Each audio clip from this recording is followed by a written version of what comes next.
So the two ways that people often do pricing, which I think is really not the right thing to do, one is called cost plus pricing, where we add up all our costs of building a product and then we add a margin to that and say that's what our price is going to be. So I think that's wrong.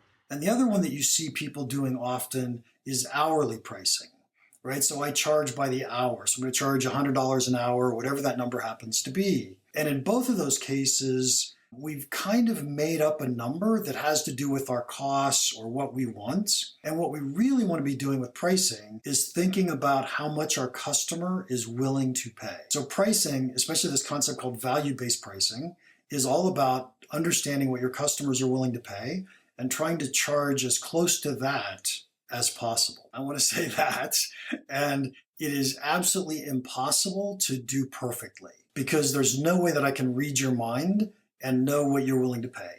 And in fact, even if you were going to be totally honest with me, you don't even know how much you're willing to pay. And so it's hard to do it precisely, but we always want to do these tricks, these techniques to get closer and closer to what that number is going to be. Now, possibly the single easiest way to do this is a technique called Van Westendorp's price sensitivity meter.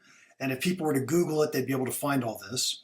But essentially, you're going to ask somebody who you think is in your right target market segment 4 simple questions. And those 4 questions are, at what price do you think this product is so expensive you wouldn't even consider it?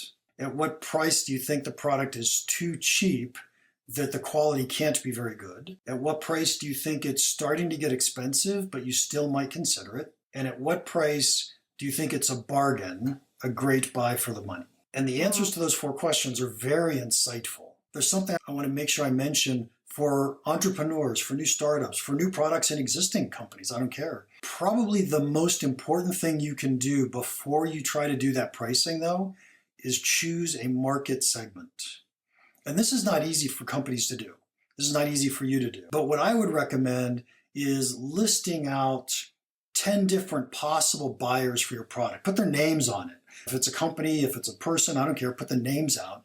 And then ask yourself, what are the problems that buyer is trying to solve when they buy my product? And think really hard about that. And then how valuable is it to that buyer if I solve those 1 or 2 or 3 problems, whatever those most important ones are? And now you can start to see what different people value in terms of what problems they have, how valuable they are to you to solve them.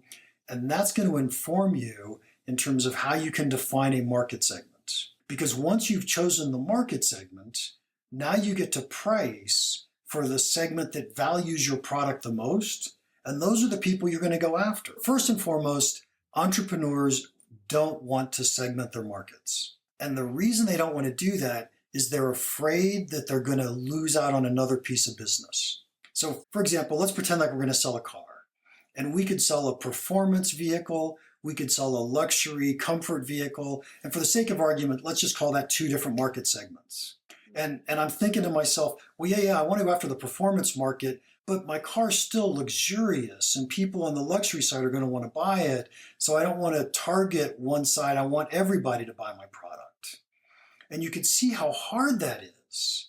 But in all honesty, if you're willing to say, I'm going after the performance market, then what you get to do is you get to advertise or market performance types things. You get to find the people who really value performance, and they're the ones who are going to pay you the most for your type product. You get to price for the market segment that really values performance. And my favorite part of the story is if someone from the luxury market segment comes to you and says, hey, I'd like to buy your car. Do you know what you say? You say, yes, you may buy my car. So the point isn't, I don't want to sell to those people. The point is I'm building my entire company, marketing messages, pricing, everything I'm doing is around one market segment. And I'm okay if other people want to buy. But if you don't pick that market segment, then your messages just get muddled, right? Well, are you performance or are you luxury or are you trying to be everything for everybody? And my favorite example of this whole thing is when I first moved, I live in Reno, Nevada. And when I first moved to Reno, I was looking for a good sushi place to eat. I've learned my lesson. I never ever eat at a place that's called sushi and anything else, right? I only eat at a place that does sushi. And there's a reason for that. It's really hard for us to put a message out that resonates with everybody. But if we're going to give a consistent message, we'll go back to cars, we'll talk about performance cars. And so I want to splash my message out to everybody, but I'm going to talk about performance cars. And do you know who's going to sign up for my mail list? People who care about performance cars. So it's okay to go wide. It's okay to go really, really wide and get your message out to tons of different people, especially if you're going to be on the social world. But the more focused you are in the messaging, the more likely you are to get people to choose to follow you. There are probably 20 million people in the world today that I could find that have a newsletter. And I don't have time to read all those newsletters. And so I'm not going to read a newsletter that's generic about cars unless I happen to be a real car guy. But if I care about performance cars, I'm going to read one about performance cars. First off, let me tell you how people make decisions, if that's okay. People tend to make two different decisions when they make a purchase. The first decision they make is, will I? So will I buy something in the product category? And then most of the time after they've said yes to will I, then they go on to say, okay, which one am I going to go buy? So am I going to buy from this e-commerce site or that e-commerce site? Am I going to buy this brand or that brand? So they're making a which one decision. Once we understand that, now we have to decide how we want to behave. If I know that every buyer is going to go to my site and this one competitor site, and this other competitor has dropped their price dramatically, then I probably have to bring my price down in order to compete. However, if I've done a great job at my content marketing and I've got a huge set of followers and they love what I do and they come to my website constantly and they don't compare me to these other alternatives, I don't have to worry about what they're charging because people aren't going to compare my price to their price. They're simply going to say, is this worth it or not? Do I trust them or not? And so we have to understand how is it that our buyers are deciding. And if they're not comparing us to our competitors, then let's stop worrying about our competitors. Let's stop worrying about driving prices down. As entrepreneurs, you asked what are some of the problems we have with pricing. And one of the other problems we have is we often think that we're not confident in our prices. We think our prices are too high, but we don't have any evidence of that. And in fact, I would bet you money that if you lowered your price by 10%, you're still probably not going to sell dramatically more. Because the problem isn't the price, the problem is something else. The problem is, are you reaching the customers? Do you have enough awareness? Are you getting their interest? Do they trust you as a company?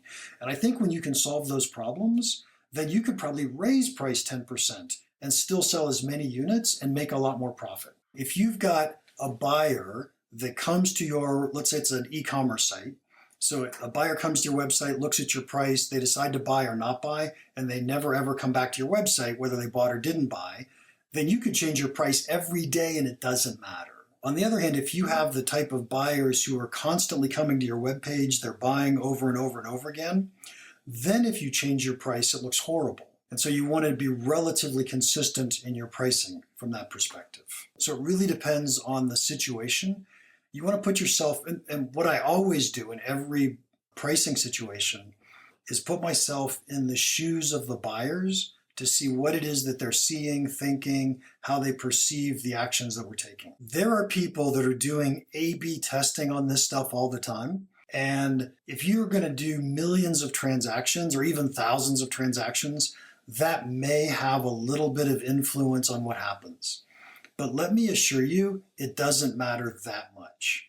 A bigger difference in their perception is whether you charge, and I'll just make up some numbers, but I'll say whether you charge $9.99 or $10. And so that has a little bit bigger of an influence on the choices that you make. And I would just argue that if you want your price to look inexpensive, you charge $9.99 or $9.97. And if you want your product to look like it's high quality, you charge $10. Let me assure you, you're never going to find a lawyer who's charging $399 an hour.